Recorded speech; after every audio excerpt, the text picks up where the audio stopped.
Hey everybody, and welcome to the stream. I'm Father Roderick. It is time to podcast. I hope you're having a wonderful first week of the new year. It's nice and cozy here, not too warm, but I am already very happy that it's not freezing in the house. Temperatures have been relatively mild here in the Netherlands, but I do have the fireplace on, but that does not really radiate any heat because it's fake. It's fake.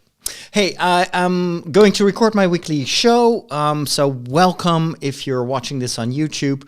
I'm only streaming this to YouTube because that way I can use my good camera. I've been using StreamYard for the past few weeks, but I don't really like the fact that it is using my internal webcam of the MacBook Air M1 first generation. It's not a very good webcam, and so I figured, you know what, I'm just going to use my YouTube channel and invite people to come over, which is what I'm going to do right now.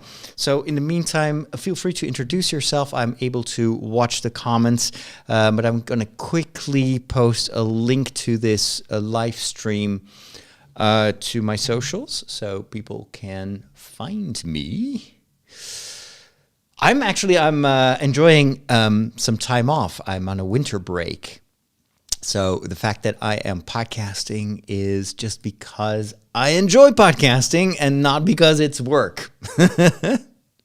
I promised myself not to work, which is a bit difficult to determine whether this is work or not. But I'm thinking, you know what? I just like to chat. So that's what we're going to do. So we'll just call it a vacation, just something I do during my vacation. How is that actually in other countries? I don't know. Do people get some time off after Christmas, or is everybody back to work?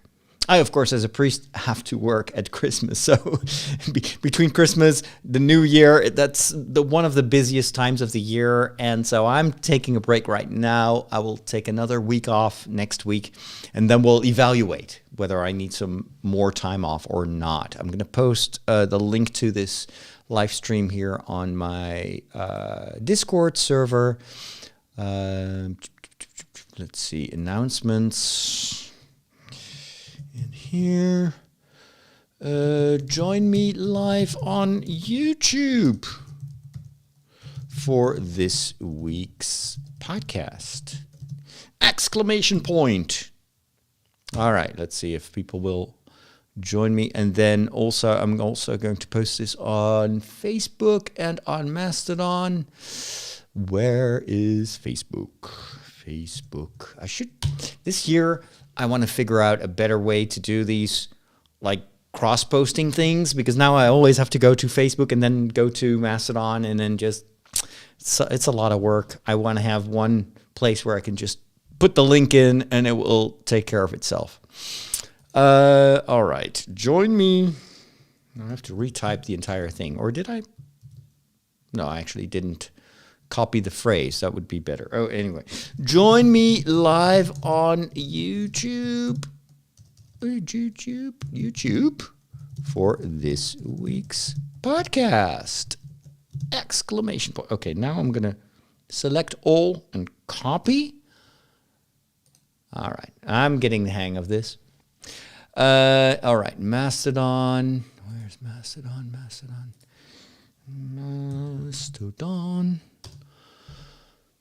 It's getting some critical mass, Mastodon.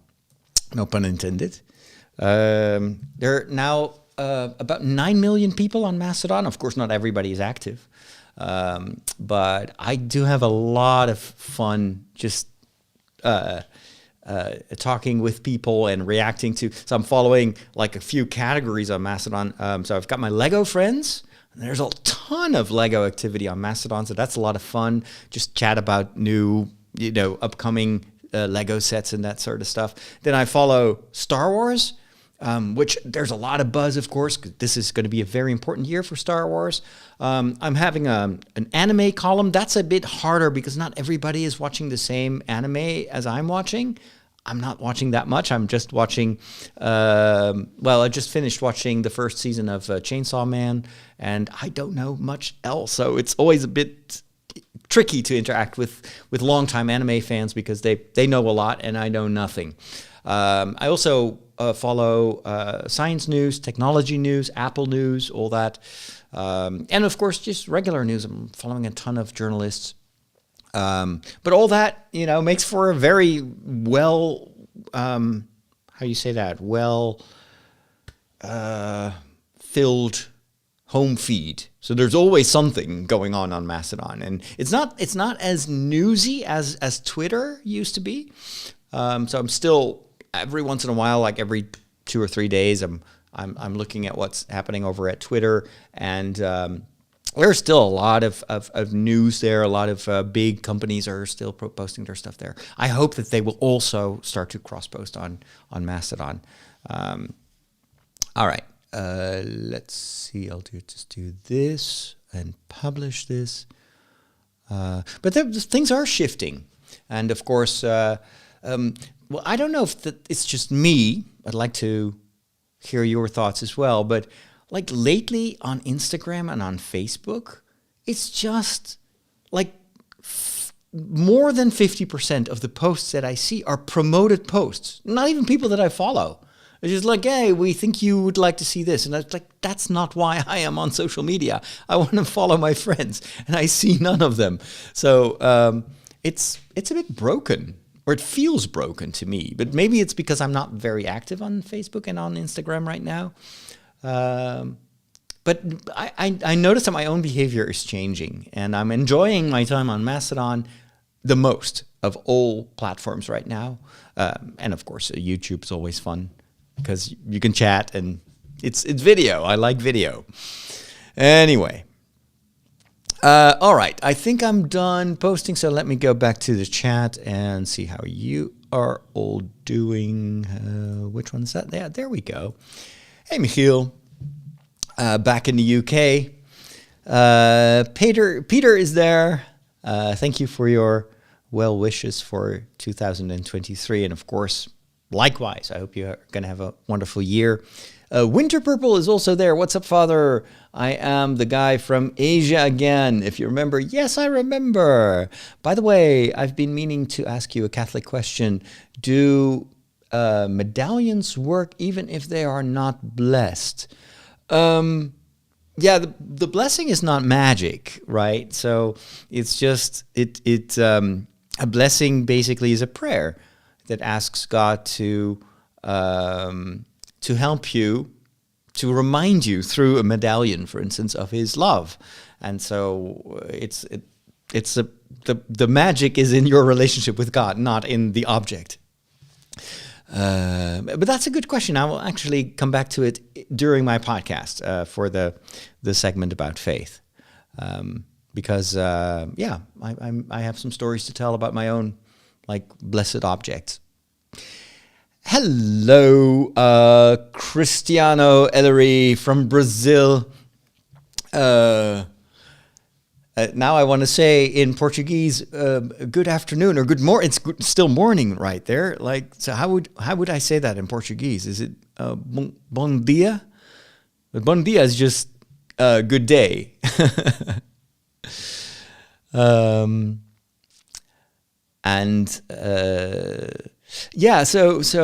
Michiel also has the same experience that I have. With all these promoted posts, it feels a bit desperate from Facebook. I was like, just trust me. I just want to interact with people I like, and don't push all that stuff in my timeline. It just makes me back off from Facebook and Instagram even more. But I think a lot of these companies are a bit in panic mode right now because they see that their advertisement income is slowing down, and so they come up with all these new ideas. But I feel like it's because of all these changes that advertisers are stepping away. But that's just my 2 cents. I'm not an expert. Boa tarde. No, boa tarde is good afternoon or good evening, right? Bom dia. Bom dia. Okay. But you don't have good morning in Portuguese. That's not a thing. That's interesting. We tend to, we were very precise, when I'm in a store, I'm like, good morning, or oh no, it's 1 minute past noon. Good afternoon. And I'm like, I apologize that I said good morning, because it's like, it's not legal anymore to say good morning when it is 1 minute or 5 seconds after the midday, noon, whatever. But I guess those traditions are different in every country. Hey, Daniel. Daniel writes, good morning. Oh, actually, I can post this. I can put this. How did I do this? I think I can just click on this. So you can watch also what people are posting. What do you think of the news of Warner Brothers getting rid of Henry Cavill and keeping Ezra Miller? Yeah, well, the latter is just a rumor. I doubt it very, very much, because of course nobody likes Ezra Miller right now. So, yeah, I don't think so. Cavill, of course, confirmed himself that he's out. I commented on this multiple times in previous episodes of the podcast, so you can always go listen to that. I'm personally very open to a reboot. I think the idea of going like to younger versions of the main DC characters is a good idea. It will give them a little bit more creative freedom to come up with new ideas, and the DC universe really needs new ideas, I think, and especially a long-term plan.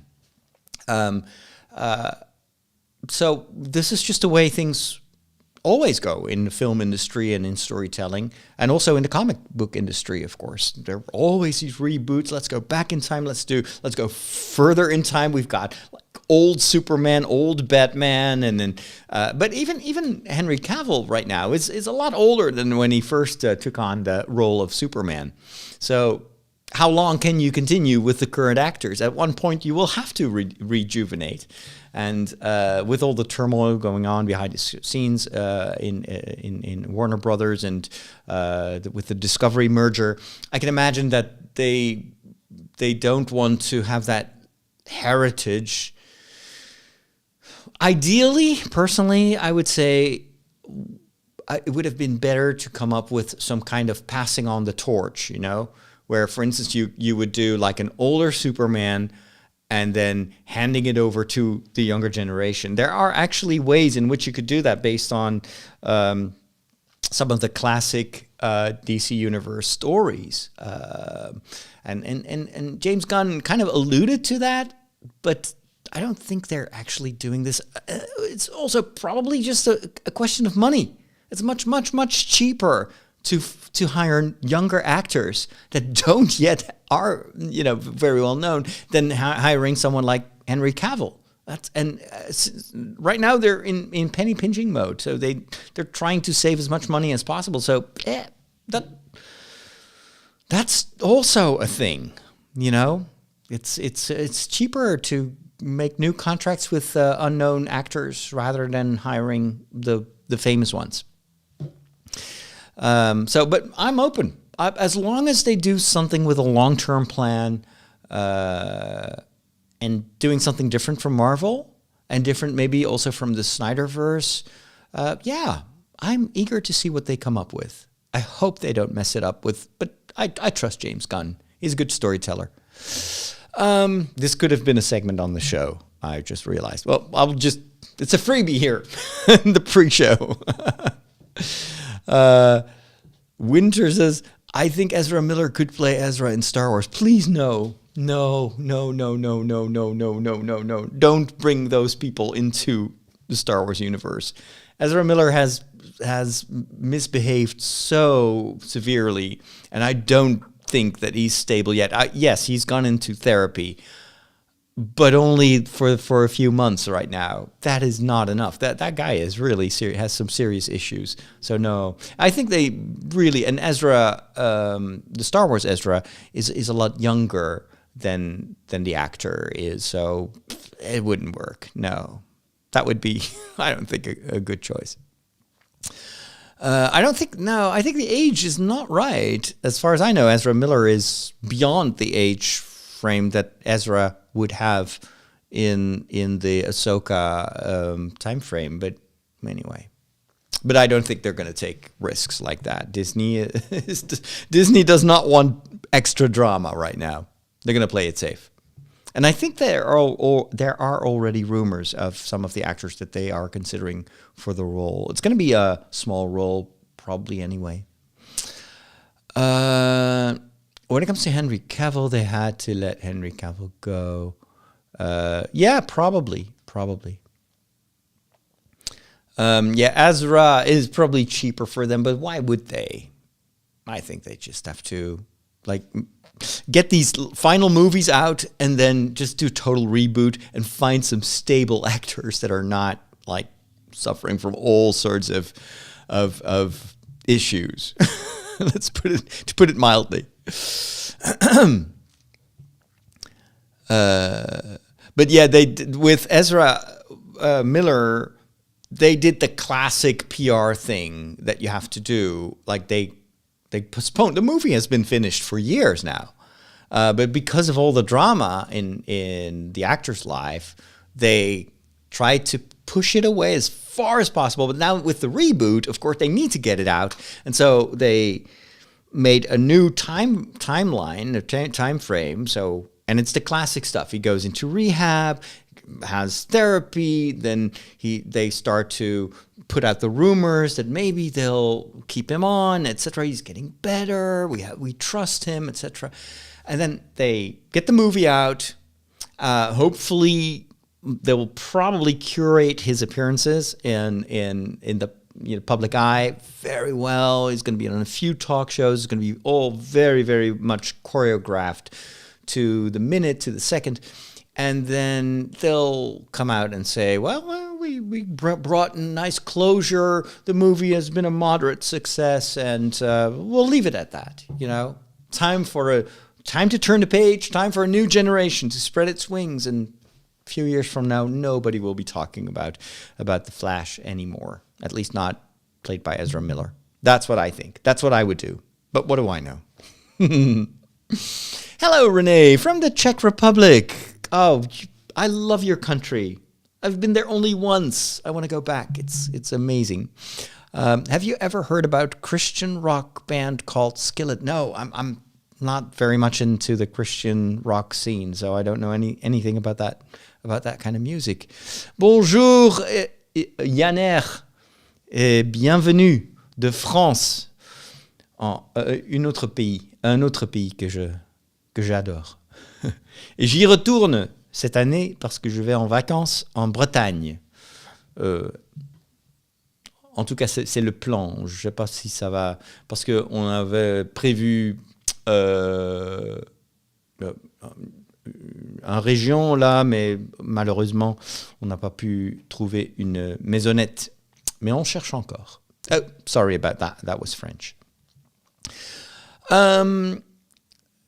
Did you hear that Man of Steel 2 was going to have Brainiac coming to Earth? Yeah. Well, all these story ideas are cool, but I don't see any problem in them bringing us other cool stories. There's just so much in the DC history that they could use. But again, as I said, I want them to have a long-term plan and not just kind of wing it, because that's how I feel they've been doing this. Thank God for Snyder and the Snyderverse, because that was really good. But I feel like that's done. I'm done with that type of storytelling. I want something fresh, something new. Ah ben tu es de Bretagne. Ben alors, il faut qu'on parle alors. Parce que j'ai besoin de quelques idées là. Moi j'aimerais bien aller parce que la Bretagne est super immense. Donc je ne sais pas exactement où aller, parce que pour nous, le nord, c'est plus accessible parce que c'est pas aussi loin que le sud. Mais j'aimerais bien aller dans une région où il y a l'histoire, mais aussi une belle nature, peut-être la mer, je ne sais pas. Mais donne-moi des idées. I was conversing because this year I'm planning on going on vacation in Brittany, in France. But we were hoping. Well, actually, we had an option on a cottage, or how do you say that? Like a home that we would rent. But unfortunately, the owner has has emailed us saying that she is not in. She has no room in her life to rent us the property. So that was smack in the middle of Brittany, which was very accessible, but also kind of the boring part where it's very flat and it's very rural. I have nothing against rural, but I personally would like to go in an area where it's beautiful because I'm filming. So I need land. I need beautiful landscape and I don't know, variety. Yeah. So anyway, we'll find a place. There is still time. Hello, Max from Germany. Guten Nachmittag und herzlich willkommen. Und Inge ist ausgezeichnet.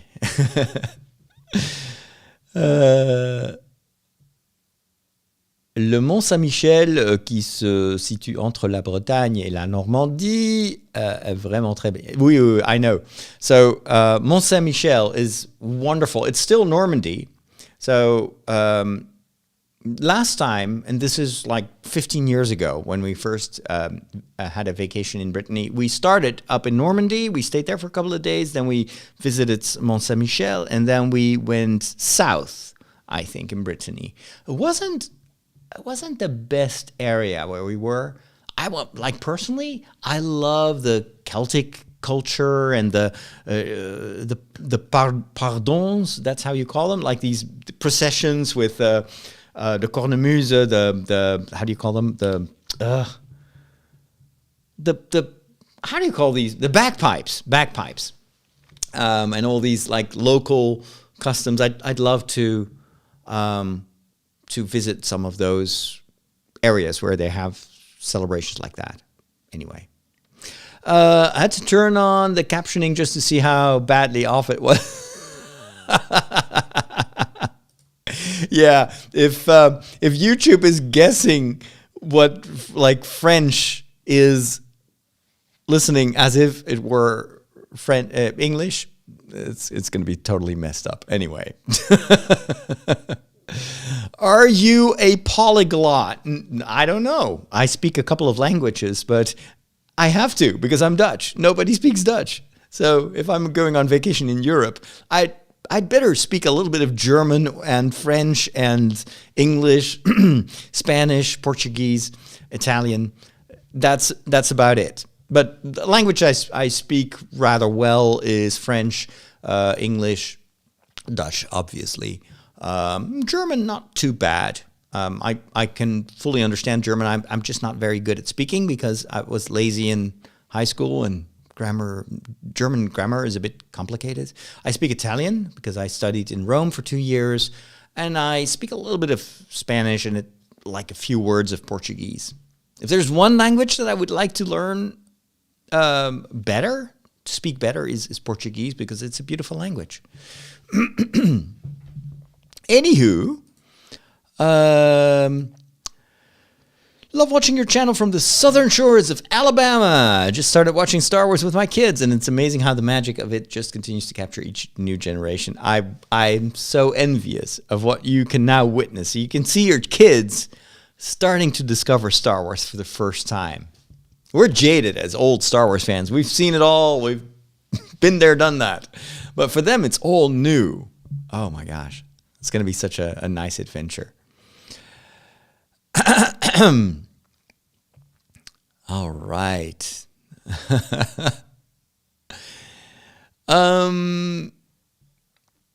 What else? Did I skip any questions? I don't know.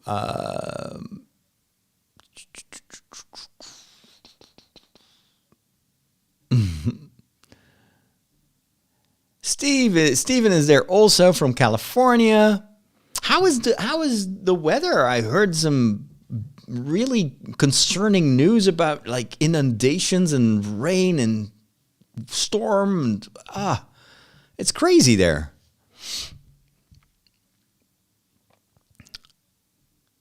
I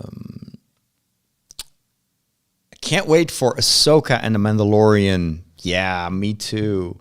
I think we're going to first get the Bad Batch. That's like 16 episodes again. these are really long seasons. So that's going to help us through the winter, how do you say that? The winter depression, somberness.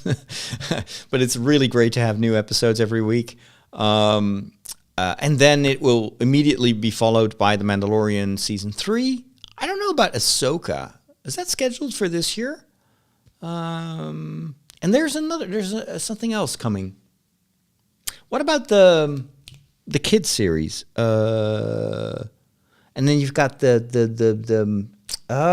not The Apprentice, but the series that is taking place in the Old Republic. Was it Old Republic or was it the High Republic? I'm not sure. What is it? I forgot the title. Anyway, there's some good stuff coming. So Star Wars-wise, I think we'll be fine. Star Trek-wise, I think we're going to get another Picard series, right? And then, of course, still Prodigy is still on. I haven't heard anything else about Star Trek. Are we going to get another Discovery Channel Discovery season? I'm so behind. I need more Doctor Who in my life, that's for sure. Do you think, this is a good question, do you think the next Star Wars movie will be Star Wars Episode 10?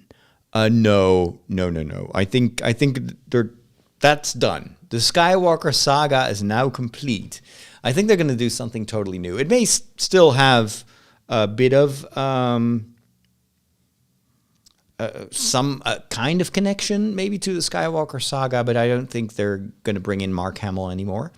Although you never know with him, as a voice actor, he can also appear as a droid or an alien. But no, I think they're going to do something new. Yeah. I guess we'll hear more at the Star Wars celebration in London, right?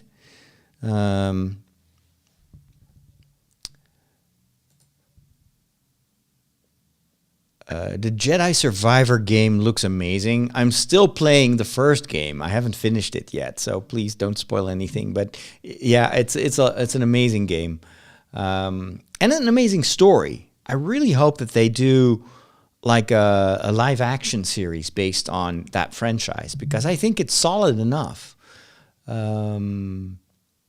So that's really cool. A bit like what they did with Halo, but then do it well. Unlike Halo. Yes, more Doctor Who. We definitely need more custard and fish fingers. Just saying. The DCU shouldn't try to create a universe this time. Let it happen naturally. It worked with Marvel because they did it first. If you try to repeat the same formula, the magic's gone. Maybe not like the same, but you do need to have a big story arc to tie these movies together. I think that they should absolutely do. That's what they want to do, and I think it's the right thing to do. Also, it's a money question. It's much cheaper to make contracts with new actors for multiple films than it is to renegotiate every single time with these actors. So they're going to do what they did with Harry Potter. All the kids in Harry Potter, all the main actors, they had contracts for multiple movies. And so you can economize because you make the contract when they're not well known yet. So, yeah. It's ultimately all about money and to kind of use the resources that you have financially. And Warner doesn't have much wiggle room right now. And you try to make the most out of it creatively. Andor is the best written Star Wars of all time. Yes, it is. It's absolutely fantastic. I don't want Star Wars to be just like Andor in the future, but I do want more of that Andor type of Star Wars. Absolutely. Especially the dialogue. It was such a... It was a bit hard to go back from Andor to The Bad Batch because The Bad Batch is basically for kids. The dialogue is super simple. Everything is so kind of stilted. I mean, I like it. It's okay. It's Star Wars, but man, it was like the difference between the writing for Bad Batch and Andor is day and night. So yeah.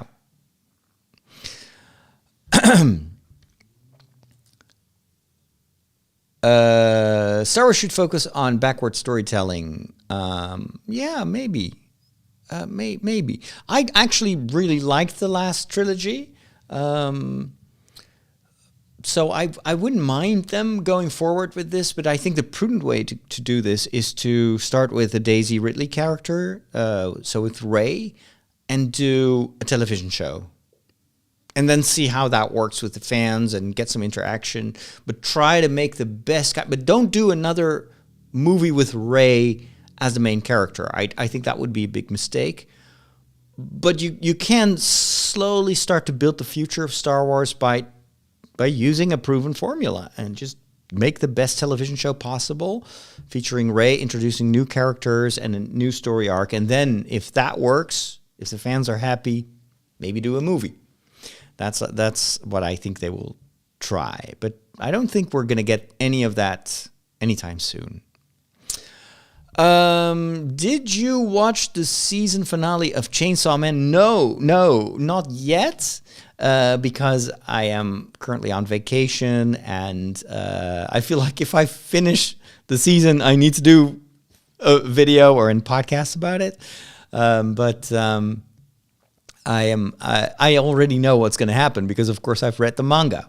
So, and the manga and the anime are so very much in tune. It's actually incredible to see how much the anime respects the manga and brings it even beyond what was done in the manga. I think the anime is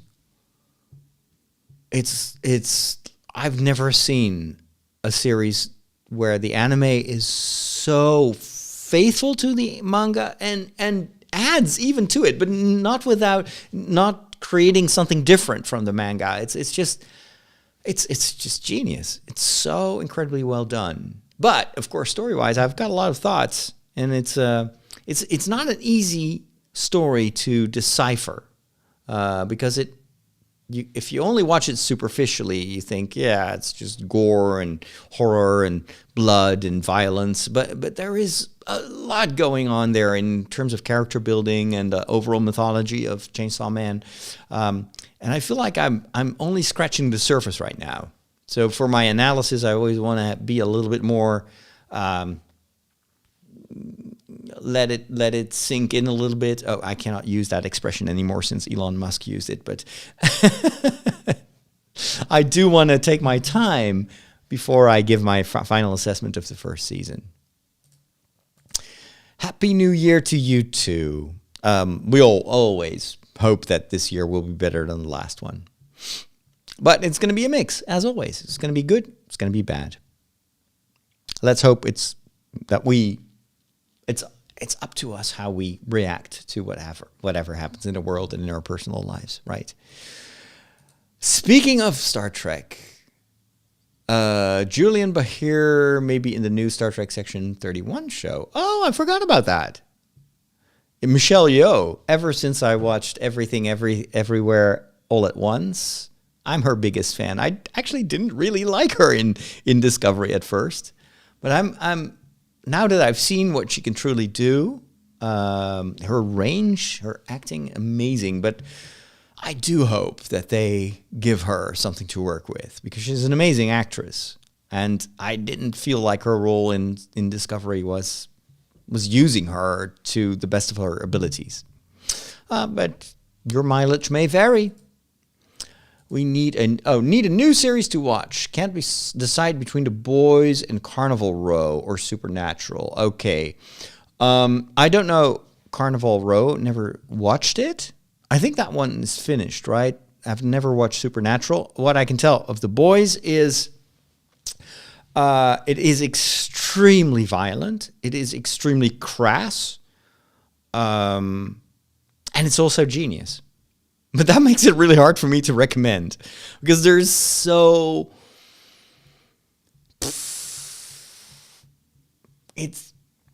I mean, it's superbly written, superbly acted, incredibly well executed. But it is so it's there's so much shock value in there, so much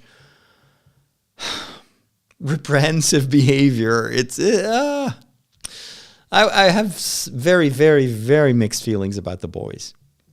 I mean, just looking at the quality of the show, it's absolutely genius.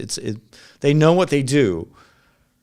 But don't go watch The Boys for any moral content, because it's not there. It's like everybody is superbly flawed, and oh my gosh, it's like like the opposite of what superhero stories are usually about. So, but that's probably what they were aiming for with that series. So anyway. Margot, you're here. I haven't started yet, so we're just doing the pre-show, which I've been doing for about, what is it? Like half an hour right now. Warming up the crowds. Well, my final recommendation, if you have Apple Plus, Apple TV Plus, and you haven't seen Severance yet, best TV series of 2022. It's amazing. Guys, yeah, you might want to check out some of my previous podcast episodes, because I talk a lot about series that I loved. I think the last show of 2022, I gave a list, or a shared my list of my favorite television shows of 2022. So maybe you want to re-listen to that and see if there's anything in there that strikes your fancy. Oh, I so want to rewatch Babylon 5 as well. You just gave me a new homework. Babylon 5 is supreme science fiction. And I so hope they're going to do a reboot, or maybe just a sequel or anything. But Straczynski deserves to have more TV shows. That guy is just amazing as a TV writer. I'm a huge fan. Yeah, I could talk for an hour about Babylon 5. I'm not going to do that. I've got a show to make, and then I have dinner to cook. Deep Space Nine is very, very similar to Babylon 5. What made Babylon 5 so extremely good is also what makes Deep Space Nine so incredibly good. Both shows, unfortunately, have not aged well in terms of special effects and image quality. They're both filmed with video. Special effects are like very low resolution, but there is hope. They've been trying to upscale these shows for years, and it just doesn't look good at all, because you cannot really create new pixels, right? So it's always a compromise. However, now with all the artificial intelligence and that sort of those developments, I think that over time it will be possible to recreate Babylon 5. Even the crappy special effects that they did in super low SD resolution, and upscale it to something that actually looks good, because AI can create new details. We're not there yet, but I think we're going to get there. And that may breathe new life into these old television shows. Babylon 5 is not on any streaming platform right now. It has been on, I think it's been on Amazon Prime for a while, but they don't carry it anymore. Yeah, it's still, I think I got it on Blu-ray a long time, no, not on Blu-ray, on DVD a long time ago. They did upscale it for Hulu? I don't know. I hope it's going to be back on one of these platforms, but so far I haven't seen it here in Europe.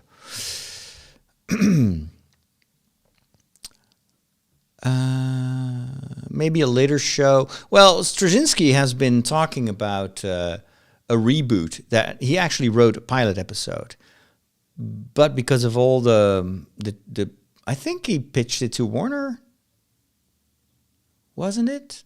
Anyway, it's all in limbo right now. They haven't decided yet, and I'm not sure if it will ever see the light of day. But they're always looking for proven franchises. So I guess this is not the last time that we'll see stories in the Babylon 5 universe. And I'm thinking the same of Firefly. That's another franchise. Like, I can't believe that they haven't revived it yet.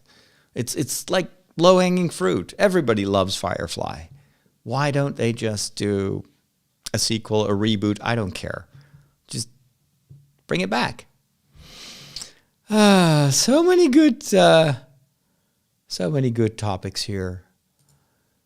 Yeah, Deep Space Nine 30-year anniversary. It's crazy.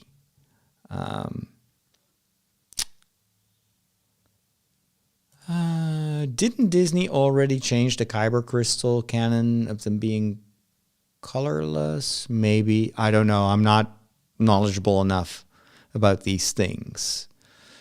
The blue crystal in Andor. Yeah, that's mysterious. I think that we'll discover in the second season.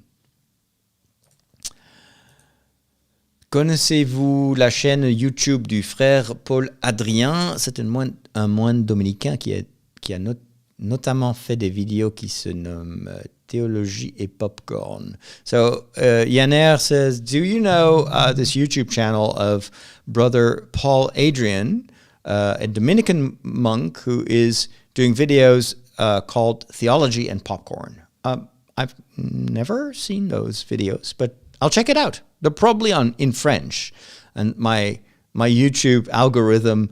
I don't think YouTube knows that I speak French, so I'll check it out. Thanks for the tip, though. Hey, I got to get started with my show.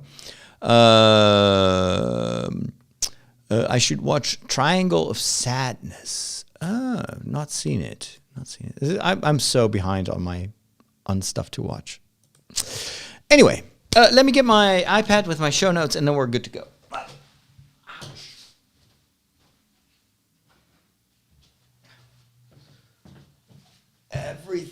Everything hurts today because I did, I don't know, how many miles did I run today? I didn't run yesterday, so I had to. I'm preparing for a marathon in spring, and I feel like I cannot skip any training exercises. So yesterday I didn't do anything. And so this morning I did 1 hour running uphill, downhill, uphill, downhill, uphill, downhill. And then I did another hour, a 9.5 kilometer run at a pretty fast pace as well. So I think I went a little bit overboard. Don't tell my trainer. Okay, where are my show notes? I gotta make this recipe. I found this on TikTok. And it's making brownies mixed with black beans. I'm not kidding you. Apparently you don't taste the black beans, but it adds fiber and it adds protein to the brownie. So it makes brownies healthy. Isn't that the holy grail of brownies? You can eat brownies and tell yourself, this is healthy. So I want to try that out. But let me first take a look at my show notes. Okay, so the medallions question, I need to put that also. Okay. Babylon 5 on HBO Max, maybe in the United States, but certainly not in Europe. There's almost nothing on HBO Max. I'm stunned that they took away Westworld. I'm still really, really miffed because I was watching it. I hadn't finished it yet. Okay, let me take a look. So I've got HBO Max here. So I'm going to take a look for Babylon 5, but I bet you it's not there. Babylon. Nope. No. Nothing. There's only, if I type in Babylon, it only gives me Carnival, Season 1, Episode 5, which is called Babylon. Supernatural, Season 2, Episode 18, Hollywood Babylon. And Friends, Season 2, Episode 6, the one with the baby on the bus. What? So yeah, no Babylon 5 here. I need to dig up my. It's like I stopped watching Babylon 5 because one of my DVDs was defective. I think it was like somewhere in the third season, and the DVD just didn't work, and I was so frustrated because the each DVD has like 3 or 4 episodes, and since it's important to the story just to watch every episode. So like, what am I going to do now? And that got me off Babylon 5. It's so frustrating. Anyway, maybe I should just rebuy the DVD set just to support the franchise. Oh boy, oh boy. Sky Showtime. Yeah, Sky Showtime is good. I saw that the recent Tom Cruise movie, the one with the airplanes, Top Gun. The new Top Gun movie finally is now available on. Was it on HBO Max or was it elsewhere? Movies. I think it's on. Or was that on? Anyway, doesn't matter. Why am I procrastinating the recording of this podcast? I should do this. I need to go cook. What time is it right now? Is it 5? Okay, it's 5 o'clock. That's good. 6, I need to go and pick up some groceries at Albert Heijn. And then I have 2 hours for dinner because I'm doing intermittent fasting right now. So I eat between noon and 8 o'clock at night, which yesterday was a race against the clock. Why do I do these things? I don't know. Show notes. I don't think we have any new patrons. Anyway. I don't think so. Anyway, let's go.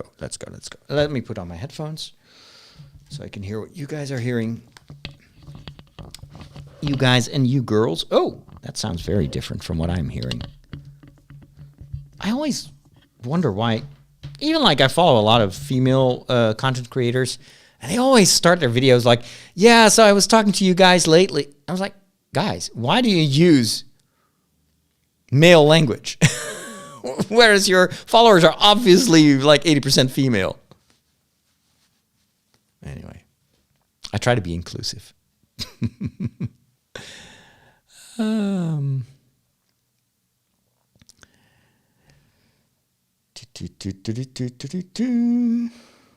Okay. Let me turn off the Blu-ray. No. What? Why is there a Blu-ray button there? Let me just double check. Okay, that sounds okay. Let me turn this down. I don't think I'm going to play any videos on the Mac. It's a bit cramped here. You can't tell from the video, and then I also noticed that the white balance right now is like super like yellow, orangey almost. Maybe I should fix that. It's a bit too much. All right. Let's see here. Color temperature. It's even more orange. How about that?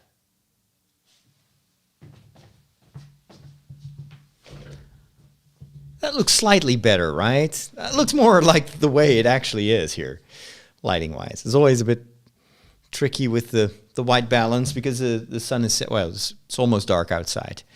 But it does, yeah, it is. But it's like almost as if I'm in an oven right now. I look like Kentucky Fried Chicken, which I can guarantee you is not what I look like right now. All right, let's stop procrastinating. I need to get this done. As always, when I haven't done a podcast for a while, I get like, I don't know if I can do this. How do I podcast? I've only been doing this since 2005. Let's go.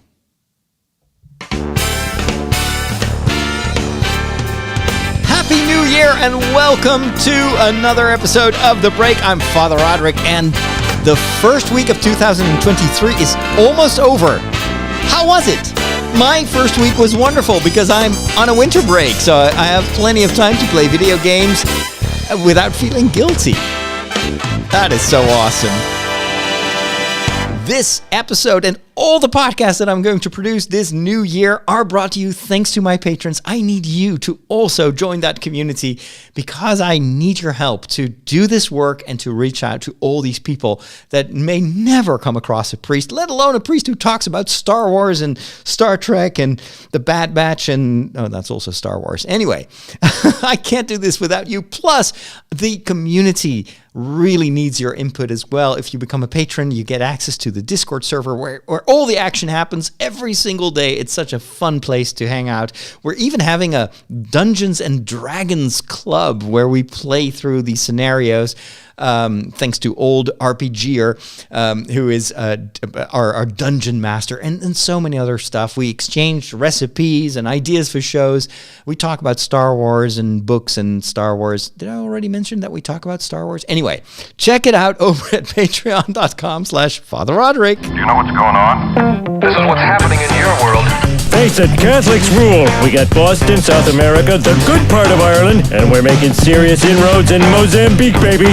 You've taken your first step into a larger world. I have to admit, it felt a bit weird to be in the Netherlands these first few days of 2023 and not to be in Rome, where in the past, as soon as there was a big event, like, of course, this past week, the funeral of Pope Benedict XVI, Emeritus Pope, I would immediately fly to Rome. I would book a cheap hotel and just do reporting.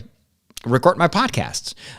For those of you that are new to the channel or new to the podcast, I started way back in 2005. One of my first podcasts was actually recorded live on St. Peter's Square during the illness of Pope John Paul II that eventually led to his death.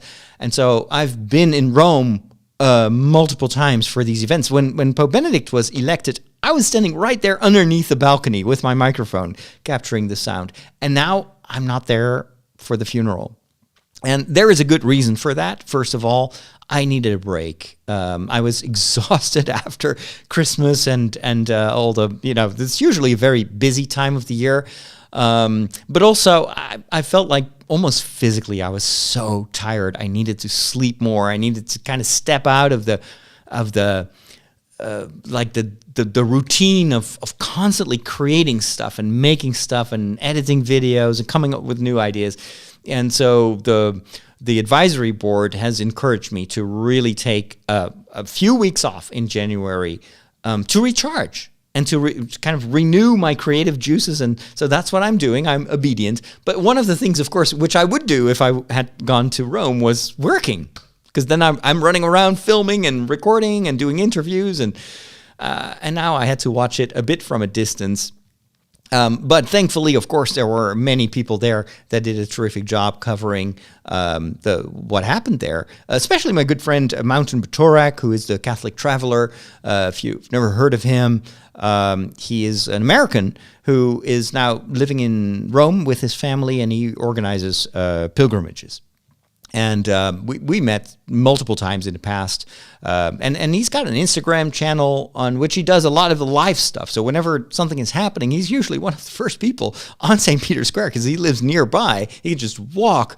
I think it's just like 2 streets, and then he's on St. Peter's Square. So he was one of the first people to stream live when Pope Benedict had died. And he's done a very good job covering every single day. So I hope that he can take some time off right now, because I assume that this was not how he planned on enjoying his holiday break.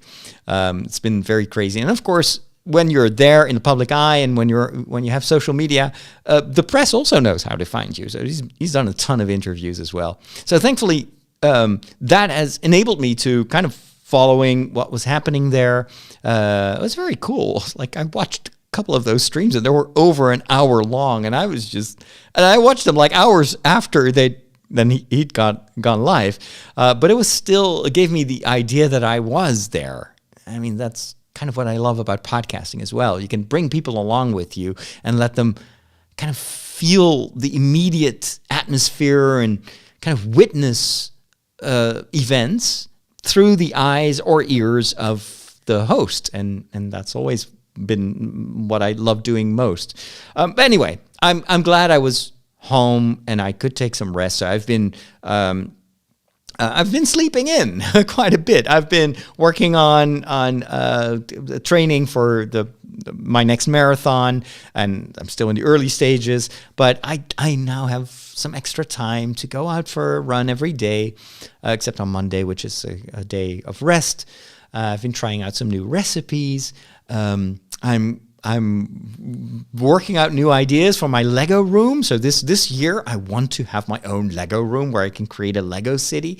So this morning, I'm not kidding you, and this is a good sign, actually. It's a sign that I'm starting to find new creative ideas. So the rest is helping. This morning, I woke up at 8 o'clock exactly, and I had dreamt what my Lego room should look like. And it's like I sat down with my iPad, opened up Procreate, and designed what I saw in my dream. And it was amazing. It was like, why haven't I thought of this before? So what I want to do is my current tiny office is where I used to do all my editing. But if you're watching the YouTube or following me on YouTube, you may have seen that a lot of my live shows right now are taking place in my living room. So I'm sitting in my Hobbit corner. I've got the fireplace behind me. It's very cozy. I love this place. So what I'm thinking of is I'm just going to stay here for the rest of the year. This is where I want to do my my podcasting. It's much more like a natural environment compared to the office, which looked a bit dark. And yeah, it was good, but I prefer this. I like it better. So now the office is no longer necessarily going to be an office. And I'm thinking of creating. It's a very small room. People that have visited me, they know that actually it looks a lot bigger on the streams, on the live streams, than it is in reality. So, but I think I can create. And this is what I dreamt, like an L-shape table for my Lego city. And then I will add curtains to the table so that underneath I can store all the Lego boxes that are now taking up most of my cupboards actually in the guest room. But of course, if you have a guest, you need that person to be able to put their clothes in a cupboard. Right now, there's no space because it's all Lego. So I can put those Lego boxes and then hide them with a curtain. That was one of my ideas that I had in my dream. And then I've got all these tiny little Lego sets that are too small to put, and also a lot of them are not appropriate for a city, for a Lego city. But I do want to put them on display. I've got lots of like Star Wars sets and stuff. And I was thinking, in my dream, I had mounted cupboards with transparent doors, like doors with a window in it, and lights on the inside. In fact, I do have those cupboards in my kitchen. So you see them a lot in kitchen design. And because there's a light inside, and then there are like different like sheets of glass inside that you can use instead of planks. So the light shines through. So it gives a much more brighter, it brightens up the wall. Plus, underneath you have still room where normally you would have your countertop for the kitchen. That's where my Lego city is going to be. And so I woke up, I was like, oh, that's the most awesome idea I've ever had. Plus, if I do an L shape, and instead of first I wanted to do a U shape. I saw that with Rob Kubasco. I stayed at his guest house last year in April? And so he had all his Lego stuff on a U-shaped table, and I thought it was genius. But there is no room. If I do a U-shaped table in my Lego room, it's going to be so cramped. Instead, I'm going to just do an L shape so I can make the table itself a little bit wider. And I want to have a Lego train. That's one of my childhood dreams, to have my own model train. But if you want to do like a curve, if you want to have a circuit where the train can actually continue to drive around, the table itself needs to be approximately 80 centimeters in width. So if I do an L shape, I can just do that. And I can cover like what I want to do is like the back of the train tracks. I want to cover that with mountains. So I can put the houses on 2 different levels. So there will be houses above the train tracks and houses like in between the train tracks. Something like that. In my dream, it was amazing. I don't know. I haven't measured everything out, but I think I can do this. And so what I want to do now is I go into the IKEA kitchen software. They have an online kitchen design app where you just put in all the measurements. I use this for my own kitchen. And then I'm going to design the Lego room using the kitchen planner from IKEA. It's amazing. And then inside these cabinets, I can put all the smaller Lego sets. Plus, it has the added advantage of being dust-free because I can close those doors. And then in the other side of the office has a printer cabinet, and it's where I have the printer and I have all my charging stations. It's a bit of a waste of that space. I mean, I like the current setup for an office. It works really well. But what I'm going to do is I'm going to move that printer to another room, and I'm going to make a table there, and that will be my assembly table. And next to it, next to the door, is also a cupboard, and I can put all my Lego bricks in there, sorted by color. That's also much better than what I currently have. So anyway, it's like that is the best way to wake up. You're like, oh, I had a vision, and now I'm just gonna draw it out, and I'm gonna design it, and it's gonna be awesome, and I can't wait to show it to you when it's done. That's the fruit of this first week of my vacation. I love it so far. How do you not like movies? They're predictable. Like, the guy gets the girl, and that kid sees dead people, and Darth Vader is Luke's father. Not liking movies is like not liking puppies. They're fine. I just get bored and never make it to the end. You know, you need a movie education. You need a movication. Now I'm gonna give it to you. One of the first gifts of the new year is a new Star Wars series. It is the second season of The Bad Batch, which is based on it's a spin-off of the Clone Wars animated series. For those of you that are not familiar with Star Wars, so the Clone Wars is basically what happens in the prequels of Star Wars, where unknown forces are building an army of clones, and they're all based on Jango Fett, who is the father of Boba Fett. Are you already confused? Anyway, so all these clone warriors are identical. But in the Clone Wars animated series, they started to differentiate them.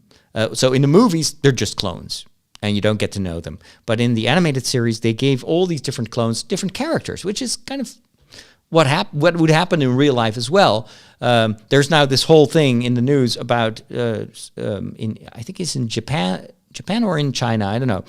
They're cloning pets. So people whose dog or cat has died, they can actually pay a couple of $1,000, and then companies will clone your pet. But of course, it's not going to be the same pet.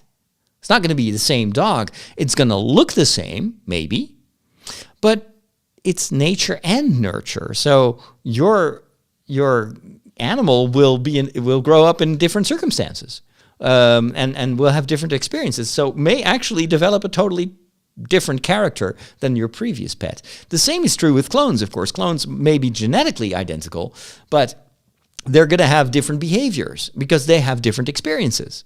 And so that's what they did in the Clone Wars, and I think it's one of the major feats of that animated series, that they gave these clones a face, a personality, and so you start to care about them. And then, of course, there is at one point the evil Emperor, Palpatine. He flips a switch, almost literally, and turns out that the clones, when they were built as soldiers, they each had their own individuality, and the whole system was based on military loyalty, but they had a switch, a built-in switch that they could activate, which is called Order 66. And then all these clones, which originally were meant to protect the Republic, now are starting to hunt down the Jedi and everyone who's opposed to Palpatine. So he turns them into not clones, but drones. And then a few of these clones actually are so different from all the other clones that the chips don't really work. And that is actually the Bad Batch. They were considered to be failed clones in a certain way. So they look very different. They have very outspoken personality traits. And so they were kind of almost discarded as that's the Bad Batch. It's these weird clones. They're kind of failed clones. Turns out that it's not a bug, it's a feature. Because they were so different, the Order 66 doesn't work on them, and they eventually even get rid of the chip. And then they become this rogue group of warriors that are trying to help this kid, Omega, who, well, I won't spoil what's going on with her identity, but she is she's alone. She's very important to the Empire. We don't know exactly why, or she doesn't know why. We know it now, and so the Bad Batch is protecting her and taking her on their adventure. And so I thought it was a genius idea. The show is helmed by Dave Filoni, of course, great storyteller. And now we have the second season. I realized that when the news broke that there would be a second season and it would start in January, that I hadn't finished the first season. So I've been using this first week to catch up on no less than 13 episodes. I had only watched 3 episodes of The Bad Batch. Why? I thought I'd watched way more than that. But it's probably just because there was so much else to watch last year. So I was like, okay, I'll give myself 1 week to catch up with The Bad Batch, and then I'm going to do my review of the second season. But of course, I don't want to watch the second season if I haven't finished the first season. It's been a blast. I really like it. Of course, it's not Andor. After Andor, going back to kind of almost old-fashioned Star Wars and old-type dialogue, it feels very much like, oh my gosh, yeah, this is what Star Wars used to be. But now that we've seen Andor, and the quality of writing and directing and acting that we got in that show, the Clone Wars is I love it, but it's really for kids. It's not for adults. So I'm hoping that the success of, especially the critical success, because it hasn't been yet a numbers success for Disney, but critically it was very highly praised by almost everyone. Which is rare because Star Wars fandom is very divided sometimes and can be very toxic. But I've seen almost no so-called Star Wars fans that disliked Andor. And so I'm hoping that in the future we'll get more Andor-type shows, but I don't mind that they also continue kind of in the old vein. The Clone Wars had a very special vibe to it, which continued with the Bad Batch, and I'm sure that the second season will be very much like the first one. The last few episodes are particularly good. That's really where of the first season, where the Bad Batch, how do you say that, finds its mojo. So there are a couple of episodes that were absolutely brilliant. Like there is this planet where the Twi'lek people come from. The Twi'leks are if you don't know what a Twi'lek is, in Jabba's palace at the end of Return of the Jedi, there's this dancer, this lady, and she has these 2 protrusions on the back of her head. That's a Twi'lek. So we get to see, there's a whole battle going on the Twi'lek planet, and it is awesome. That was just, those 2 episodes are the best of the season yet. And now, episode 13? There is an appearance of one of the characters from Star Wars Rebels, and it shows that character in her younger years, and it was so good. It was, I think that's actually the same. That's part of that same, because she's a Twi'lek. Anyway, but it was so cool to see that they are expanding the story that we know from Rebels, which takes place much more in the future, but to see the early part of that story. Anyway, so I love how they tie everything together. It's almost like the Force, right? It brings everything together. So I'm having a blast watching The Bad Batch. I'm not just watching Star Wars, though. I'm also catching up on some movies that I was unable to watch in 2022. I saw the new Top Gun movie just came out on HBO Max, I think, or anyway, it's available online. I'm going to watch that one. And I finally got to watch Knives Out, directed by Rian Johnson, of course, the director of The Last Jedi. Loved by some and reviled by some people. He's a very competent movie maker and director. Knives Out it was back in the news because of the sequel, or the second. It's not really a sequel because you can watch these movies independently. But the main character, played by Daniel Craig, formerly known as 007 James Bond, the second movie with that character, with his character, detective character, is Glass Onion, and has recently been launched on Netflix. Is a huge hit, and so now a lot of people like me are going back to the first movie, Knives Out, and watching that. So I watched Knives Out. I watched part of Glass Onion, and my review in a nutshell would be Knives Out is entertaining. It's a good movie. It has a lot of like twists. And at the same time, it was a bit like, it's just kind of an Agatha Christie type of movie. It wasn't like the big life-changing event that I thought it would be. It's just an entertaining movie, nothing more than that. I've already said it was entertaining, but it was a very conventional movie, and I expected something brilliant. It was an okay movie. I would give it a 7 out of 10. The one thing that really got to me, though, and almost was a deal breaker. Well, deal breaker. It's not a deal, but what that took me out of the movie time and again was that Daniel Craig's character is supposed to be an American, and so he's got this horrible fake American accent that totally does not work. And it's so bad. And the thing is, his character still looks exactly the same like James Bond. It's just James Bond. But instead of having his usual British accent, now all of a sudden he's like talking with this very exaggerated drawl.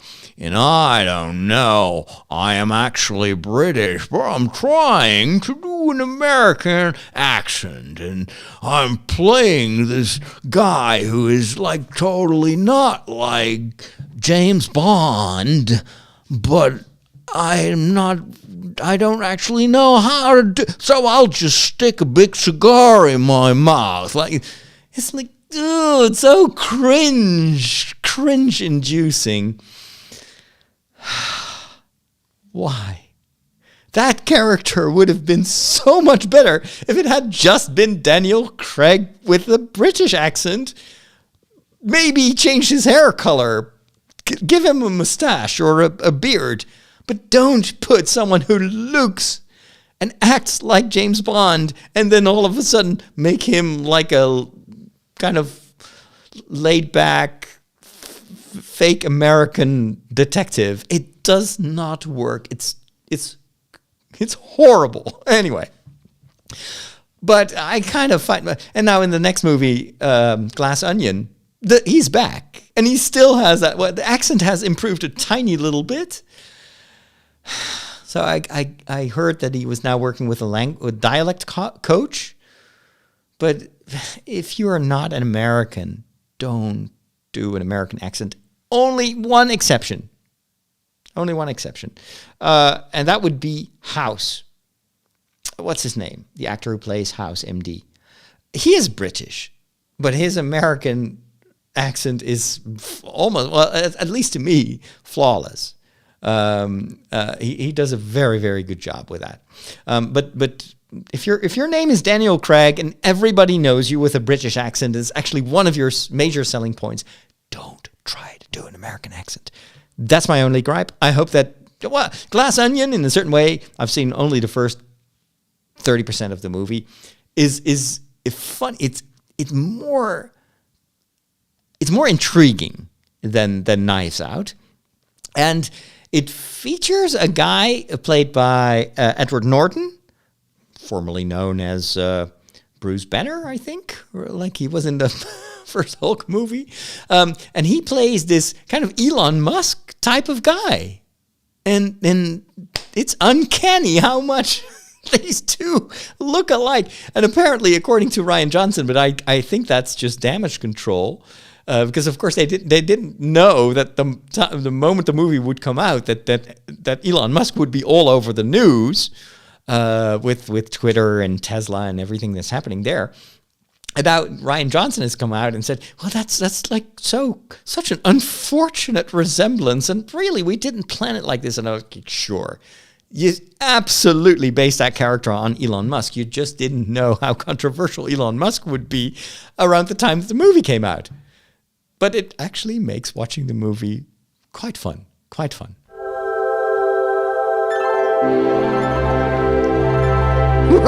Catholics rock!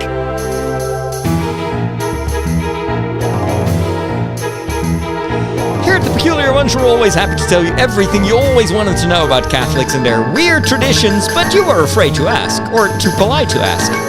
Catholics can be a peculiar bunch. No meat on Friday. Oh, meat? What do they eat? Light bulbs? So, right before I started this episode, there was a question in the chat room that I want to answer here on the segment about medals and blessed objects. Man, you guys got more crazy rules than Blockbuster Video. So this is always possible. If you have a question, even if it's very like quirky or weird, or maybe you think it's a stupid question, there are no stupid questions. Let me know. You can post it on social media. You can leave a comment on the blog, fatherroderick.com, or if you are on Discord and you're one of the patrons, there is even an entire section, a faith-related section, where you can post your questions, and I will try to answer those questions. So in the meantime, I'm trying to find that particular comment that was made about an hour ago, I think. And of course, I can't find it anymore. But if I can't find it, I will just summarize it here for you. Yeah, I can't find it. I'm not going to scroll through all these hundreds of comments. The question was, if you're wearing a religious medal, so it could be like a miraculous medal. I'll explain what that is later on. But it isn't blessed. So it isn't blessed by a priest. It's just a medal. Does it still work? And I think that was actually a very good question, because we feel like having a rosary or a medal, a religious medal, or a wooden cross or something like that. Catholics like to bless their stuff before they use it. And so if that is important, and if you need a priest or a deacon to bless those objects, that does mean that it's giving it extra powers, right? So if you have a non-blessed religious object, it's still a religious object, does it still work? Well, of course, my answer is going to be, it depends. I'm the last one to say that having an object blessed is not necessary or is an old-fashioned tradition. No, as a priest, I'm often asked to bless objects. For instance, if I am in Lourdes or in Fatima or in Rome, people will walk up to me and say, "Father, can you please bless this object?" And what I always do is I ask, who is this for? Because oftentimes it's a gift, and then they will tell me a little bit. I ask some questions, and because what is blessing, in fact? It's not magic. So a blessed object is not a magical object. And this is where the church and Harry Potter each go their own way, right? So an enchanted object in fairy tales is an object that will have a certain magical power. Or in video games. Think of video games. When you have to brew a magic potion, it will give you extra power. And the better, the more magic is endowed on that object, the more powerful it will be. And so that way it will work better, right? And so in video games, oftentimes you level up in crafting so that you can make more powerful staffs or whatever, or a more stronger magical wand, or a crystal that has some magical powers. Of course, obviously in the church, it's slightly different. So what is exactly a blessing? You could say a blessing is, first of all, materially, a blessing is always a prayer. So if you give me like a rosary to bless, I pronounce a prayer. Like, God, would you bless this object and bless the people that are going to use this for prayer or as a reminder of their baptism, or a reminder of the suffering that your son endured, etc., etc. But the object itself, what the prayer does is to dedicate that object for a specific use. So you kind of set it apart from other stuff in your life. Like a computer mouse, it's super useful. It's very powerful. It allows me to scroll back and forth between the comments on the live stream. But it's for my computer. It has a purpose. This mouse will be completely useless in the kitchen unless I have a PC in my kitchen and I use it to look up recipes. But you can't not use a computer mouse to make a pasta carbonara. You need a spoon for that and a pan. So every object, or a lot of objects, not everything, art, for instance, usually has no specific goal or usage. But a lot of our tools are meant for a specific use. So if you apply that to objects that people bring to be blessed, it's oftentimes because they want to wear this object. For instance, a medal. I previously, at the beginning of this segment, talked about the miraculous medal, which is something that comes from France. There was his sister, and you can still visit the church of the convent where she lived. And well, I will tell the whole story some other time. But anyway, she was the origin of this very, very popular habit in the Catholic Church to wear a miraculous medal, and it shows the Virgin Mary surrounded by stars and has an inscription on the back. And for Catholics, that is usually you wear that, or you give it to someone you love as a token of protection. But of course, the object is not protecting you. It's just a medal. It's just a tiny piece of metal. But it's been blessed to remind you that the Virgin Mary is your mother too, and her prayers are protecting you, are guiding you through life. So it's the Virgin Mary who, of course, again, through the force of, it's always God ultimately who does that. It's not the priest who blesses, it's God's blessing. It's his love, his power that works in the world. But we are instruments. So in a certain way, the Virgin Mary, her prayer is protecting you through the grace of God. This is a little aside for maybe non-Catholic Christian listeners that are like, how did that work again? And how can Mary is just a human being, so how she doesn't have magical powers? No, it's because her prayer is channeling God's power. That's how it works in the Catholic Church. So that miraculous medal is a reminder of the protection of God through or on the instigation of the Virgin Mary's prayers. It's a little bit complicated, but that's how it works. And so the same thing with like a rosary. Why do people want that blessed? Because it's not just, how do you say that? It's not something you wear as an object of beauty, as a, how do you call these things? Sieraden in English. The English word escapes me. Jewelry. It's not jewelry. Sometimes kids will wear rosaries and they don't even know what it's for. But that's why a blessing is also a moment where you educate people. You tell them this is hopefully going to be for you a tool that helps you to pray. And sometimes when it's an object, for instance, an icon or a cross, like a wooden cross, if it's for a certain person. So one day this a young woman comes up to me and asks me to bless a crucifix. And then she tells me it's for her dad, who is currently in the end phase of his life. He's very sick, and she wants this cross in his room. She wants to give it to her father. So at that moment, the blessing is, of course, for that particular object, but it's a prayer that God may bless her father and be close to him. And the cross, again, is a reminder that God is close to us when we suffer, because if we suffer, Jesus is there to carry that cross with us. And so this is what a blessing is. So, but what if the object is not blessed by a priest? Does it still work? It works if it helps you to connect with God, if it helps you to pray, if it helps you to be closer to God, to, I don't know, remind you of Jesus. Yeah, it works. It works even without the blessing of a priest. However, the blessing itself can strengthen that connection, that prayer, and even just the whole act of going to a priest and offering that object. And that's also for when you offer an object to be blessed, you set it apart, right?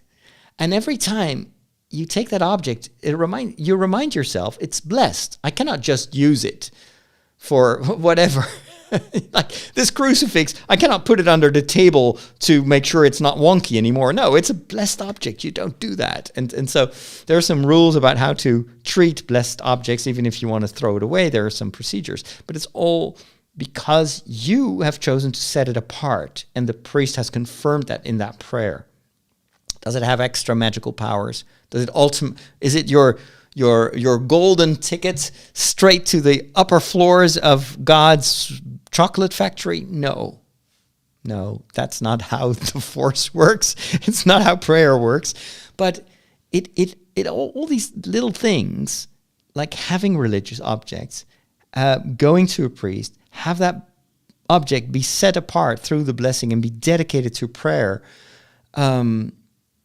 It all helps to ultimately, and that's the goal of blessings, is to strengthen that relationship with God. It's not magic. It's all a relationship between you and God. And maybe that is what magic ultimately is. Deep magic, as J.K. Rowling would say in Harry Potter. When did you become an expert in thermonuclear astrophysics? Last night. The packet. The extraction theory papers. Am I the only one who did the reading? Yeah, someone in the chat is like, rules about when you want to throw away a blessed object? Yeah, there are some you can Google that, but for instance, you have to either bury it or burn it, but don't throw it in the dustbin, because then you would it's a bit like what the Japanese also have with objects. Before you throw it away, you thank it. So it's because that object, that blessed object, has been important for you, and you want to preserve that importance, even when you get rid of blessed objects.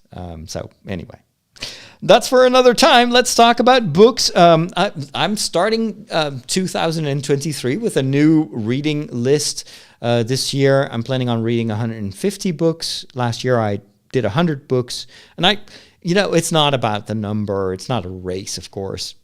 When I posted this on Discord, some of my friends said, well, I don't put a number on the amount of books I want to read. I just read books because I like reading. And sometimes I read, like John Domick said, I love to read these big books. Like he's rereading some of Sanderson's books, and they're like 600-700 pages long.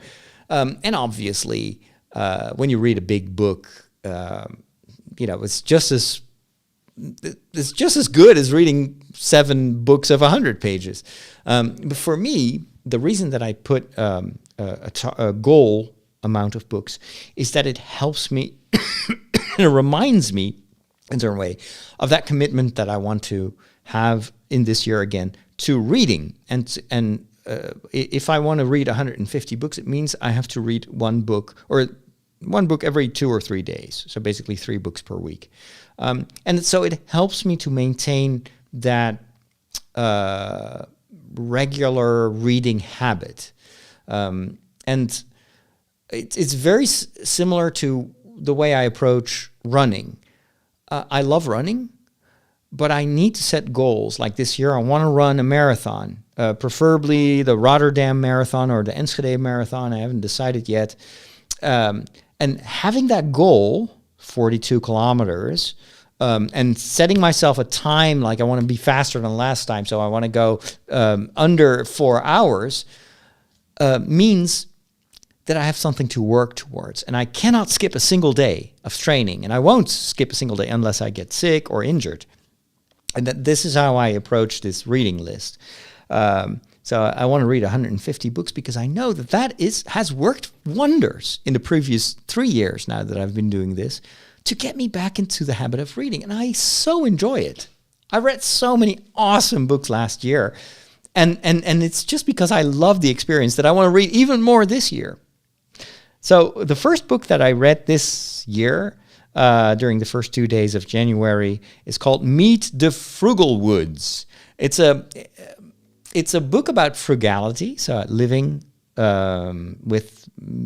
while spending very little money, using secondhand things instead of buying everything new, etc. And it's written by a lady who also has a blog about that. So after a couple of years of blogging, and she had quite a bit of success, she decided to write a book. The book is not a how-to guide for frugal living. It's not a book filled with tips. There are tons of books that do that. But it's actually more of a memoir. It's more of a biography. Like, this is how I got into this frugal lifestyle and how it changed the life of our entire family. And there are some things she's very well aware of, that she is actually she's speaking from a very privileged position. She and her husband had a good income, and so a lot of the things that she was able to do are not possible for people that live right on the edge, go from paycheck to paycheck. But I still think that she has some very important things to say, even to people that may actually have a very, very limited budget, because she focuses on the why. Why would you do that? And it's not just mortification.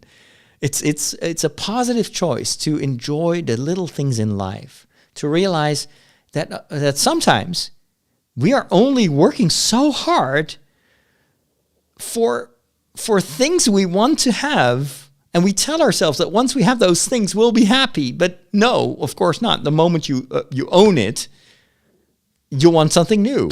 Think of your old phone, the phone you had 5 years ago. When you bought it, it's like, oh, if only I have that iPhone. Oh my gosh. Look at the quality. Look at the battery life. Look, it's amazing. It's the best phone ever. That was 5 years ago.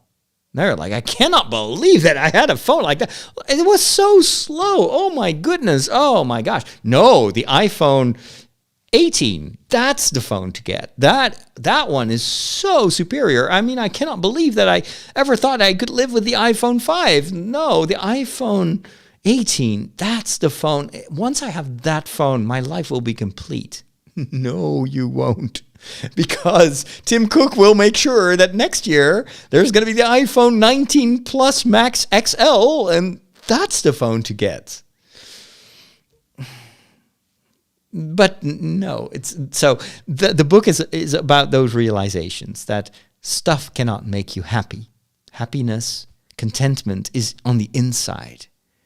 And sometimes it helps to get rid of stuff or to buy stuff secondhand, to do a detox almost of that addiction that we have, to get the latest, greatest, the biggest, the best, the newest.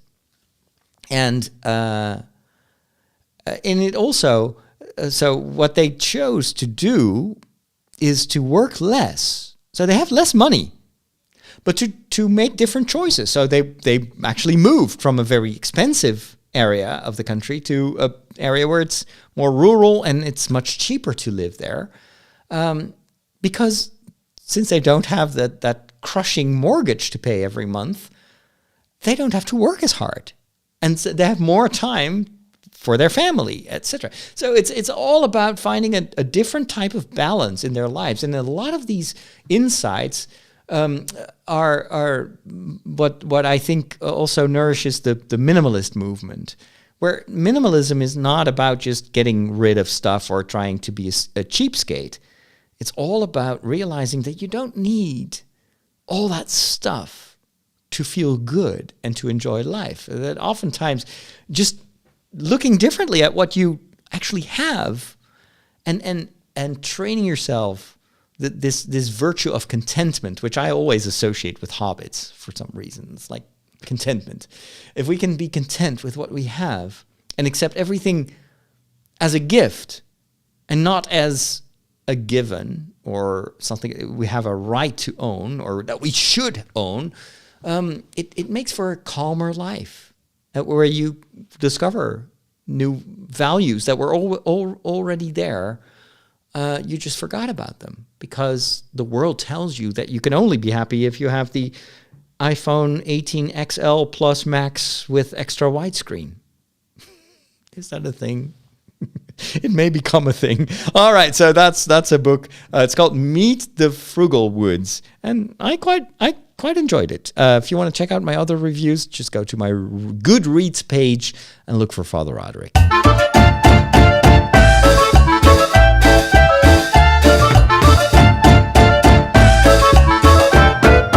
All right, it's time for the kitchen, which I actually have to enter right after recording this episode of The Break because it's almost dinner time. And I'm currently making some changes, some lifestyle changes temporarily because I'm trying to lose a bit of that extra Christmas weight. And so I temporarily switched to intermittent fasting. So I'm using an app actually, which I really like. I was a huge fan of MyFitnessPal. I've been using that app for years to count my calories and to make sure I get all my macros, etc. But just recently they started to really annoy me with all these ads that keep popping up. And then the reason I liked MyFitnessPal is that it had a scan function. So you could scan the barcodes on your products. And since millions of people are using MyFitnessPal, it immediately could find the ingredient or whatever in their huge database. And now, a couple of months ago, they decided to put that scanning function behind a paywall, and it's very expensive. So I was like, yeah, I'm done with that. What are the alternatives? Is there another app that I can use? Now, ideally, of course, I would like to use something that is in the Fediverse, like Mastodon. I want a calorie counter like Mastodon where nobody owns it. Nobody needs to make money on my calorie counting. But I haven't found a good one because, of course, you need a good database as well. So in order for this to work, and especially in Europe, you need to have something that is that has a substantial user base. So I ended up I'm trying to find the app. The thing is, if you launch an app on the iPad, it doesn't tell you which app that is. The app is called Yazio. So Y-A-Z or Z-I-O. Yazio. It's very similar to MyFitnessPal, but the interface is so much better, and you get a lot more for free. There is a paid option, and it's affordable. But I still don't think it's going to add much to what I need. So I'm using the free version, but it also has a built-in timer for if you want to do intermittent fasting. So right now it is allowing me to eat between noon and 8 o'clock in the evening. Right now, as I'm recording this, it is 6 p.m., which means I only have 2 hours left to eat. This is just, for me, a way to actually prevent me from snacking, from late night snacks. That's one of my vices, especially if I'm watching a lot of TV. I I just like to snack, and it's a very, very dangerous terrain for me because that's where I get all the extra calories. I do eat healthy, I cook healthy, but it's the snacks that do me in for. So knowing that at 8 p.m., that's when I stop eating, and I only start like skipping breakfast. Not a big deal. You can actually drink black coffee or coffee with a bit of sugar, a tiny bit of milk. So I do that in the morning, and that is enough. I realize that I only have breakfast because of the coffee. I can skip the bread as long as I can get coffee. So, but Yazio has been really helpful. I think the paid version also has recipes and that sort of stuff, but I have plenty of recipes that I need to try out. So lately, I've been focusing a bit more on trying to up the protein content of my dishes. But I've also done a couple of classic recipes like pasta puttanesca, which I gave the recipe for many times in the past. I love pasta puttanesca. It's from Naples, I think, and it's really good. It's got a bit of a weird backstory, but that's for some other time. Right now, I need to try out some more recipes for sprouts, because I've got a ton of sprouts in my fridge right now, and they're all starting to get yellow and brown. So I need to work on my sprouts recipes. For now, for this evening, I'm just going to do sprouts with mustard sauce.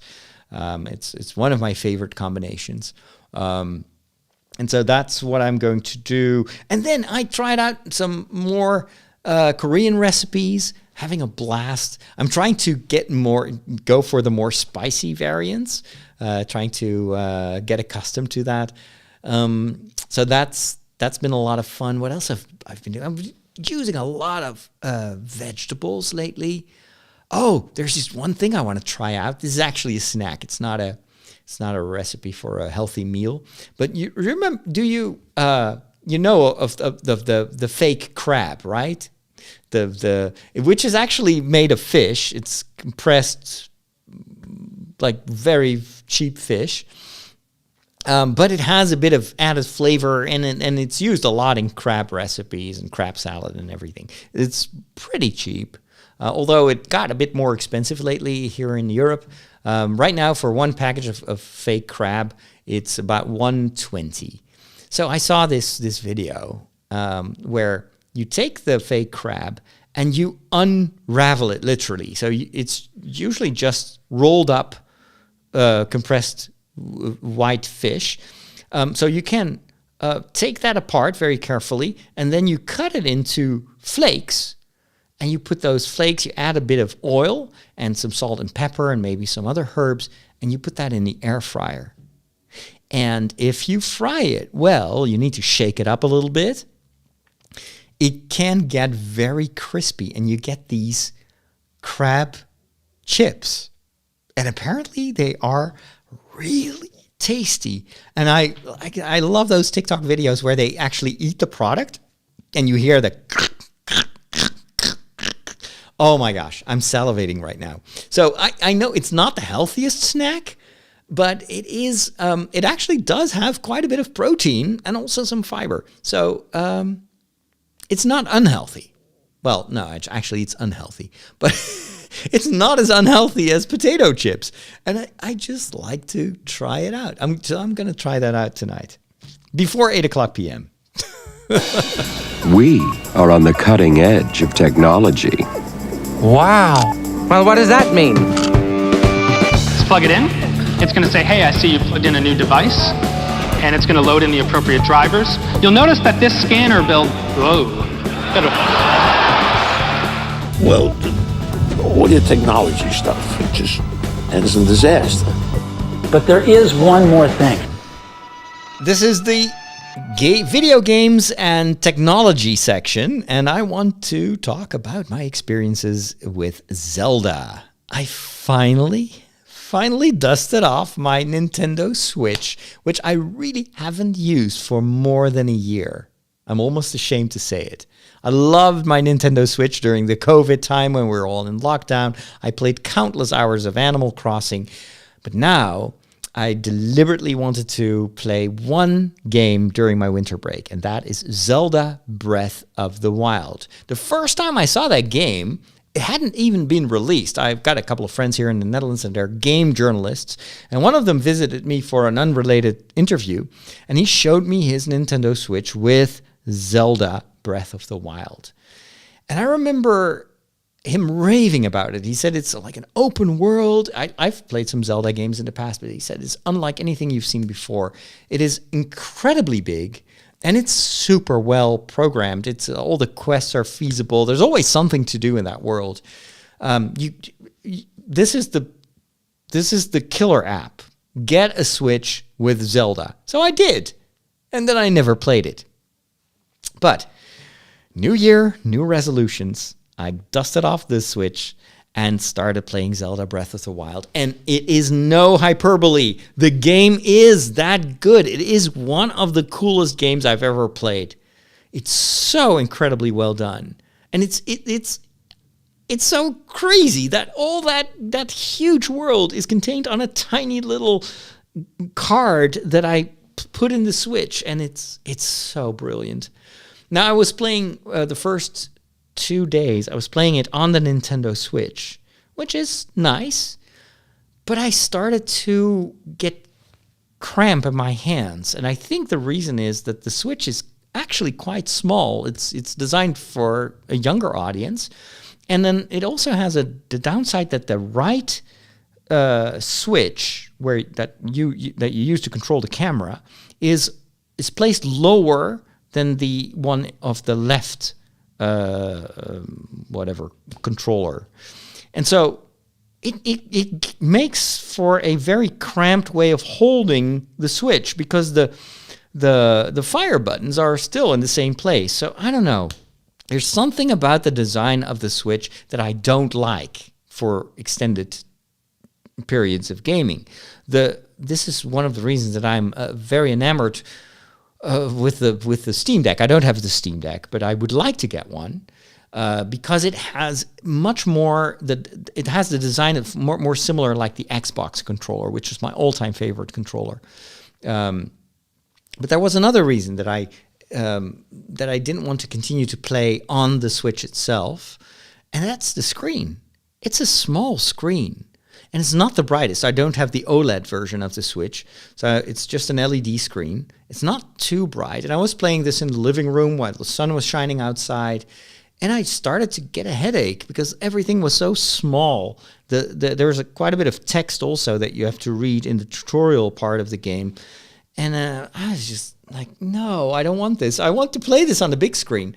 But thankfully, the Switch comes with a cradle that you can hook up via HDMI to your television. So I put it upstairs next to my Xbox and connected it to my TV. And what a difference that makes. It's not like 4K, of course. It's a very modest console in terms of power. Even my old Xbox Series S is more powerful than the hardware of the Switch. But you don't notice it that much because the game uses shell shading. So there's a certain technique to... they also use that in... what's the name of that game again? Is it Borderlands? I think it was Borderlands. Anyway, it's this other game. It looks a bit more like anime in a certain way. I think Genshin, what was the name of that? Oh man, I haven't played that game for a while. Genshin Impact also uses but it's a much more advanced technique there. The game is newer. But Genshin Impact is very much inspired by the look of Zelda. The advantage is that you don't notice that it's actually you're watching like upscaled 720p. And because it's upscaled 720p, it runs actually pretty smoothly. It's an amazing game. So atmospheric. The puzzles are not too hard. And I feel like I've been playing this for a couple of hours now, and I've only scratched the surface of this world. I haven't even left the starter area.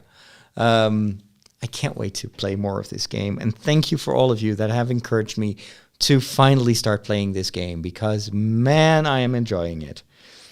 And there's one more game that I have never played on the Nintendo Switch, and maybe I'll tackle that one after this one, and that's Xenoblade. I haven't got the latest one, but I've got Xenoblade 2.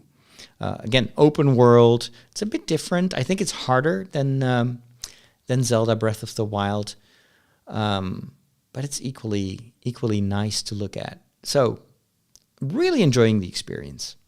And there's one thing, because this is also the tech section.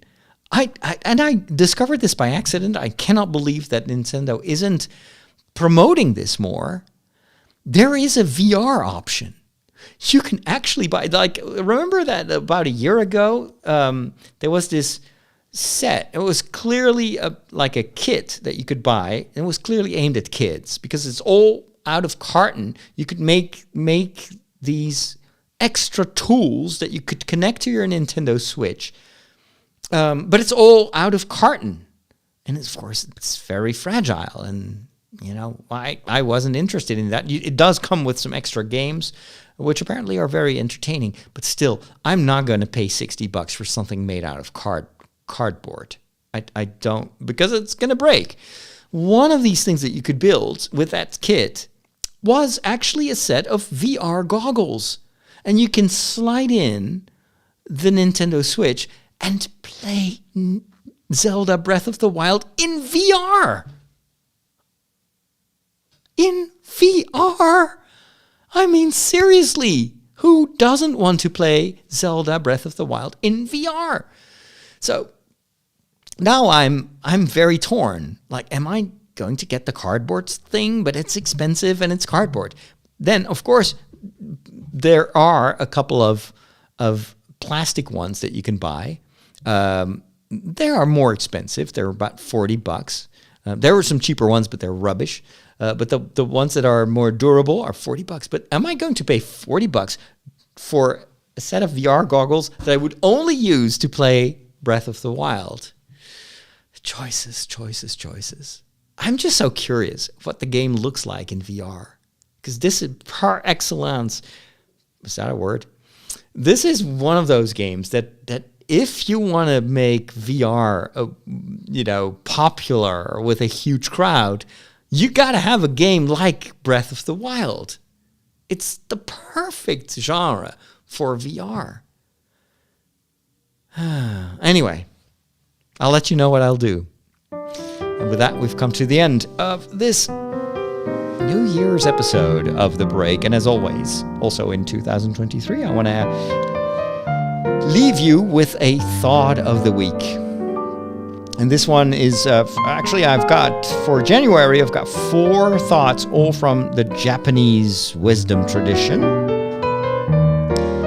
And this first one is called wabi-sabi. Wabi-sabi. That sounds like something you'd put as a condiment on your food, but wabi-sabi. And it means find peace in imperfection. That's important for me because I'm a perfectionist. I always strive to get a 9 out of 10 or a 10 out of 10. I don't like it when something is like broken or not exactly what I envisioned. But this wabi-sabi advice says find peace in imperfection. It's okay if something is not perfect. Sometimes it can even be beautiful.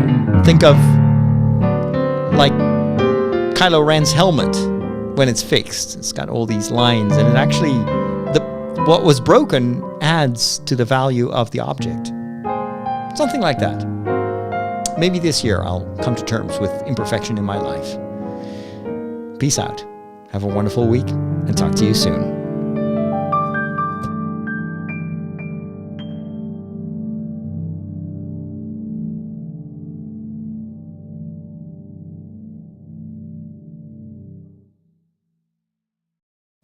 And that's a wrap. All right. I like this setup. It makes for a much more relaxed way of podcasting. I don't know why. All right. Let's get these headphones off, put my reading glasses on, and see what you all have been writing in the chats. A wabi-sabi house in Valheim. Yeah. Oh, I cannot possibly match the architectural genius of Inge and Michiel and Liz. But I'm usually happy with the houses that I build.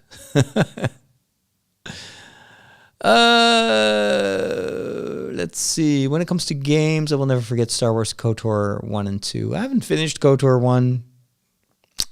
Mea maxima culpa. Father said he is 2 hours only. 2 hours left. Oh, yeah. It's 6 p.m. Yeah. 2 hours to cook. Yep. Time zones are always complicated. Father, what day will you arrive to the Star Wars celebration? Oh, you're going to be there too. Cool. I haven't decided yet. I booked my hotel for 1 day before the start to 1 day, or well, actually the night after it finishes. I have to look it up, but I'm still, I haven't made any arrangements yet because I might actually go to England like a week earlier just to travel around a little bit, visit Michiel and Liz, and stuff like that. I'll let you know.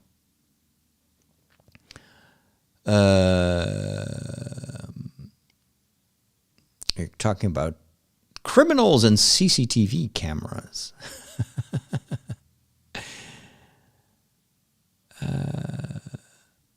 Magical objects. Don't they deter demons? Well, demons don't like you having a relationship with God. And if that medal helps you strengthen, it reminds you every day of your relationship with God, then yeah, it's like holy water. It's like everything that's associated with God is usually a no-go zone for devils. But I'm not sure if it's entirely foolproof. Maybe it is. I haven't had any satanic visits lately, thankfully. Anyway, I cannot bless over the internet. No, that's unfortunately not possible. Well, actually, fortunately, that's not possible because of the personal nature of faith. But I'm sure that there are many other priests in your neighborhood that would gladly do so. Hey, I'm not going to read through all your comments because I need to go to the grocery store and get cooking. But thank you so much for reacting. I will read through the comments later on. But thank you so much for participating in the chat. It was fun. Have a wonderful rest of your day and stay healthy. And we will talk soon.